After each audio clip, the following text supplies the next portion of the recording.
Hey! Aujourd'hui, on va apprendre à bien conserver votre vin. Donc il y a trois catégories. La première, vous êtes le samedi soir, vous avez envie de faire plaisir à vos convives, vos amis, vos copains, et là vous dites, bon, on va acheter le caviste, on va acheter une bouteille.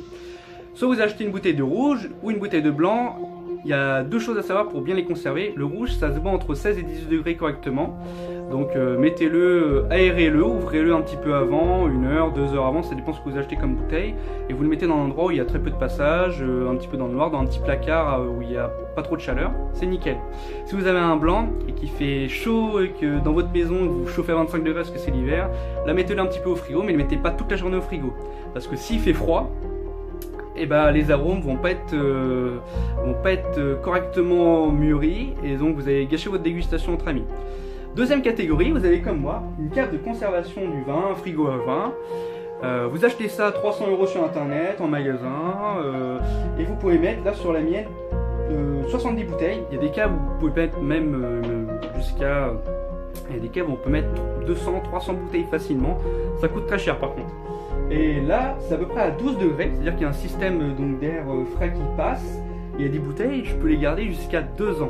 Il y a une bouteille que j'ai ouverte il y a 2 semaines, un Bordeaux, et il était nickel, vraiment. Mais sauf qu'en fait, la différence de la troisième catégorie que je veux vous présenter, et bah là vous pouvez pas faire vieillir votre vin, il va pas se bonifier en fait. Voilà, vous allez le laisser à l'état où vous l'avez acheté. C'est-à-dire que j'espère qu'il était à maturité. Si vous achetez par exemple un Bordeaux 2015, le mettez pas dedans quoi, c'est une belle erreur. Faut le faire vieillir. Si c'est bien sûr un vin avec un potentiel de garde. Et donc c'est pour ça qu'on arrive à la troisième catégorie, la catégorie de faire vieillir son vin. Vous achetez des bouteilles, voilà, Siki, vous dites j'ai envie de les boire mais dans 5 ans, parce que le vigneron m'a dit dans 5 ans elles seront meilleures. Je fais bon d'accord, il me faut quoi? Il vous faut soit une cave comme ça, mais en fait au-dessus, la gamme au-dessus c'est une cave de vieillissement avec un système d'hygrométrie qui va être en plus, donc de l'humidité qui va passer dedans, qui va être régulée. Et ça coûte un petit peu plus cher, mais c'est parfait. C'est l'humidité qui va bien conserver votre vin et le faire vieillir. Donc il va bien se sentir et encore plus s'améliorer. Ou alors vous avez chez vous une cave en terre en dessous de votre maison. Et donc là avec des graviers, de la terre battue, qui va apporter de l'humidité et votre vin il va être nickel.